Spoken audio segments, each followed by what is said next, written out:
Hi friends, వీడియోలోకి వెళ్ళే ముందు ప్లీజ్ లైక్ చేయండి. Please support my channel. భార్యాభర్తల మధ్య సంభాషణ. ఏమైందండి? చెయ్యి ఎందుకు అలా పట్టుకొని కూర్చున్నారు?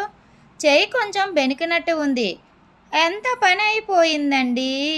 నువ్వేమీ కంగారు పడకు, ఏం అవ్వలేదు లేవే.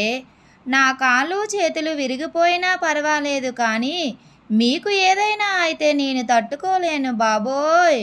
గుండెల్లో గుణపం గుచ్చేది నువ్వే కదే. ప్రపంచంలో అన్నింటికన్నా పెద్ద ముళ్ళు మీ ఆడవాళ్లే కదే. ఇదిగోండి, మీకోసం వేడిపేడి జీడిపప్పు పులిహోర చేశాను, తినండి.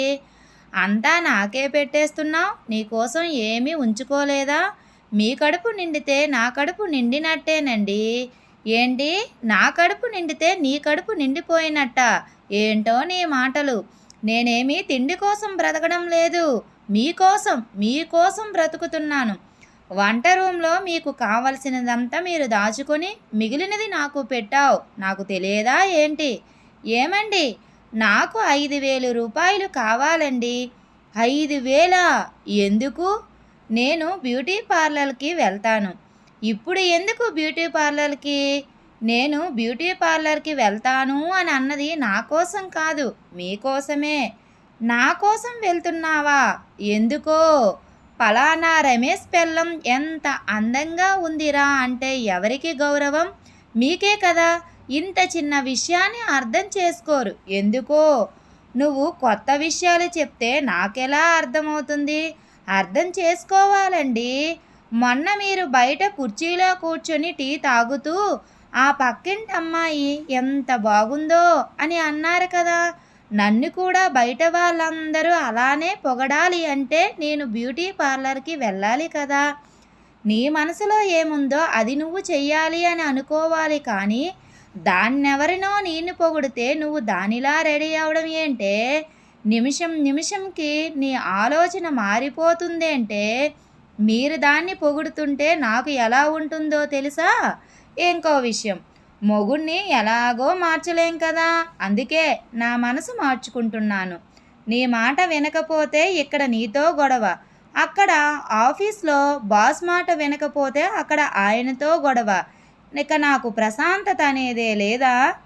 రాయి మీద చేప రుద్దినా, చేప మీద రాయి దుద్దినా అరిగేది చేప. మీ మగవాళ్ళు చేప లాంటి వాళ్ళు, మా ఆడవాళ్ళు రాయి లాంటి వారు. అరిగేది మీరే, కరిగేది మీరే, చివరికి పులుసయ్యేది మీరే. ఆ రాయి గుడిమెట్ల మీద ఉంటే దానికి విలువ అనేదే లేదు.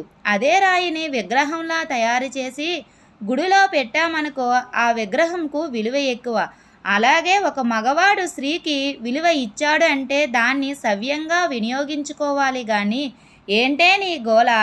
పెళ్ళికి ముందు ఎర్రిపప్పలాగా ఉండే మీ మగవాళ్ళు పెళ్ళైన తర్వాత ఎర్రిపప్ప లాంటి వాళ్ళు కూడా నీతులు చెప్తుంటారు.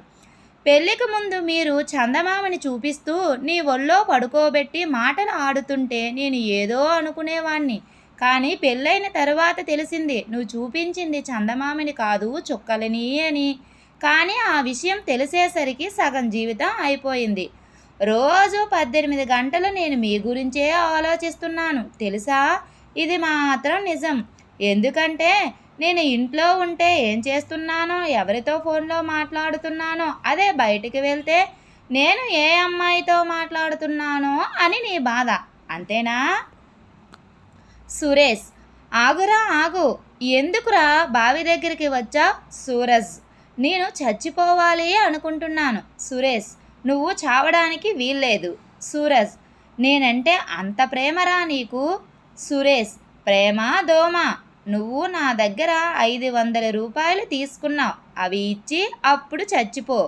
అటుగా వెళ్తున్న వ్యక్తి, పెద్దాయన, ఏంట్రా మీ గొడవ? సురేష్, వాడు చచ్చిపోవాలి అనుకుంటున్నాడండి. పెద్దాయన, ఎవడి బావిలో దూకి చచ్చిపోతావురా? ఇది మా బావి, అటు సైడు వెళ్ళు, ఇంకో బావి ఉంటుంది, అందులో దూకి చావు. సురేష్, నా పాటికి నేను చచ్చిపోదామని వస్తే వీడేమో డబ్బులు ఇచ్చి చచ్చిపో అంటున్నాడు, నువ్వేమో వేరే బావి దగ్గరికి వెళ్ళి చావు అంటున్నావు. నేను చావనంటే చావను అని అక్కడి నుండి వెళ్ళిపోతాడు. తండ్రి, ఒరే, నీకు పిల్లని చూడడానికి పోతున్నాం కదా, అక్కడ కట్నం 5 లక్షలు ఇస్తాను అంటే నువ్వు 10 లక్షలు అడుగు. వాళ్ళు 2 తులాలు బంగారం ఇస్తాను అంటే నువ్వు 10 తులాలు బంగారం అడుగు. ఇంకా కొడుకు, హాపు నాన్న, నేను చెప్తాను. వాళ్ళు పిల్లని ఇస్తాను అని అన్నారనుకో, నేను పిల్లని కాదు పిల్ల తల్లిని అడుగుతానులే. తండ్రి, చెత్త వెధవ, ఏంట్రా మాటలు? కొడుకు, నువ్వే కదా నాన్న వాళ్ళు ఇస్తానీ అని అన్నది, వద్దు దానికి డబల్ అడగమన్నావు. భర్త, ఏం చేస్తున్నావే? భార్య, ఏం లేదండి, ఎప్పటి నుండో నేను గాంధీ గారిని ఫోటోలో చూడడమే కానీ మాట్లాడలేదు. అందుకే మీరు ఉదయం ఇచ్చిన 500 రూపాయల నోటు మీద ఏదో నెంబర్ ఉంది, ఆ నెంబర్ గాంధీ గారిదేమోనని ఫోన్ చేస్తున్నాను. భర్త, ఓరిని. భార్య, ఉడుకుడికి రొట్టెలు ఉట్టి మీద ఉండంగా పసిపోయిన రొట్టెలకు పోతావా నాదా, ఒక్కదాన్నొక్కదాన్నొక్కదాన్నోయి అనే పాట చాలా బాగుంది కదండి. భర్త, ఇంట్లోనే పాసిపోయిన రొట్టెలు ఉన్నాయి, ఉడుకుడుకు రొట్టెలు బయట దొరుకుతాయి, నీకేం తెలుసు అని బఠానీలు తినుకుంటూ అంటాడు. Thank you friends. ఈ వీడియో కనుక మీకు నచ్చినట్లయితే ప్లీజ్ లైక్ చేయండి. Please subscribe my channel. Thank you.